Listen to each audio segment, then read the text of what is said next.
So our car broke down, had to get all the audio equipment out of it, head unit and sub and 6x9s and the amplifier and all that sort of stuff. Tons of cables there, took a while to get out. But anyway, so I thought yeah, I might as well do something with it while it's all just lying around waiting for the next car, and voila! Here we have the do-it-yourself home entertainment system, sort of a work in progress, I guess. Only at this stage, the main parts I'm using here: one 6x9 speaker there, the amplifier to power the speaker, and I've got a regular computer power supply unit. I think this one's about 250 watt, so it should be more than enough to just power one speaker on a low volume, just as a test. And here we've got a not so regular computer CD drive. The cool thing about this one is that you can, well, plug in your headphones or audio output. You've got volume there, and nifty because you've also got a play button, fast forward and stop and eject. And what this guy can do is actually you give it power, and without even booting a computer you can get it to play a CD, music CD of course. So yeah, pretty nifty. So might as well quickly run through how it works. I've actually got it plugged in at the moment, but the switch is off, so we're safe for now. So here we've got the computer power connector. It's a 24 pin, just various voltages and things. We've got 3.3, 5, 12, I think we've got a negative 5 volt as well, various signal lines of 5 volts, that sort of thing, ground. Today all we're using is the, I don't know, you might be able to see that, the green pin here, which is used for powering on the computer. All we have to do is short that with a ground, so green to ground, and boom, tells the power supply unit to turn on, kickstart, go into life. And the other one, which has awesomely just fallen out, is this guy here. See if we can get him to stay in this time. Gosh. And that is hooked onto a 3.3 volt line. Right, so you can see the green one there,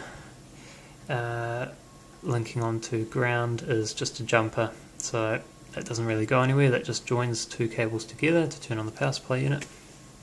The red one here will follow that, so that's 3.3 volt.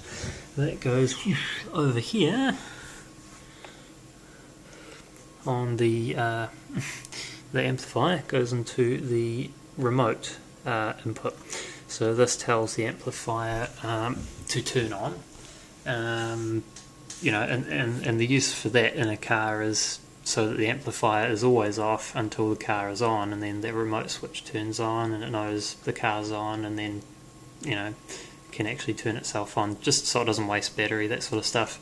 So had to rig that up. Initially I came across the problem where it wasn't turning on, and then I sort of thought, oh duh, you know, I have to hook that one up. So that was the first problem I came across, the only problem so far. So what else we got? From the power supply unit to the amplifier, we've also got 12 volt plugged into there, and the ground. I don't know if you can see that. Yellow is 12 volt, black is ground. And what else we got? From the power supply unit to the CD drive or CD player, we've got the Molex connector plugged in, so just the straight computer connector in there, nothing fancy going on there. And from the actual amplifier itself, what do we got here? Oh no, missed this guy. So from the CD, headphones jack, got a connector converter into RCA cable, and that just links into the back here of the amplifier, and we've got that on rear, so 2 rear speakers. That's what that can fetch for us, and that just comes out here, so that's the output. We're only outputting on 1 of 2 rear speaker lines, so pretty easy. That goes to our speaker, as you can see. So yeah, good fun. Let's turn it on. I think it's all plugged in. That guy rolls up. Hear a pop, means something's on. And turn that on. And we have sound.